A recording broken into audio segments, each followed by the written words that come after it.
اهلا بيكم في مطبخ حاجه حلوه. النهارده حبيت احكي لكم تجربتي. لو اول مره تشوفوني فعلوا جرس التنبيه واشتركوا في القناه عشان يوصلكم كل فيديوهاتنا الجديده. تعالى اشارك معاكم فكره جت في دماغي. انا كنت عند عطار ولقيت الحاجات بتاعه رمضان موجوده عنده، هي طبعا متوفره طول السنه.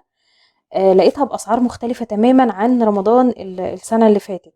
فقلت ليه ما اجيبش الحاجه دلوقتي واشيلها في التلاجة، مش هجرى لها اي حاجه، وفي نفس الوقت ابقى وفرت فلوس من بتاعه رمضان.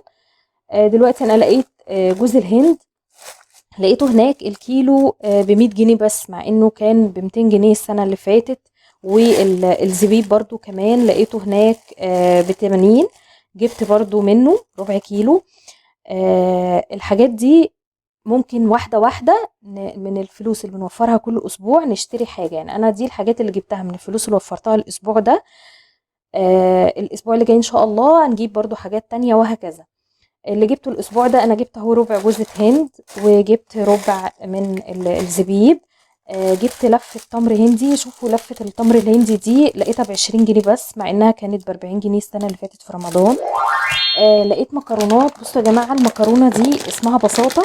انا لقيتها هي حلوة جدا، وكنت جربتها قبل كده بس في الوزن الاقل من كده. دي كيلو صافي، بصوا دي كيلو بالظبط. ولقيتها كان عليها عرض في المحل اللي كنت فيه ده. جبتها ب20 جنيه الكيلو، يعني كيلو ب20 جنيه. جبت منها كل الاشكال بتاعتها. ودي عرض جبنة. دي جبنة موتزاريلا 200 جرام و200 جرام، وده 400 جرام شيدر، وفي 300 جرام ميكس. انا لقيت العرض ده كله كان ب100 جنيه في الماركت اللي كنت فيه، فجبتهم دول من جولدن تشيز. الماركة دي كويسة، انا جربتها في البيتزا كانت حلوة قوي. كمان كنت في السوق من كام يوم ولقيت البلح بتاعنا اللي هو التمر ده. ده انا بجيبه في رمضان، يعني انا جايباه في رمضان اللي فات ب35 جنيه الكيلو.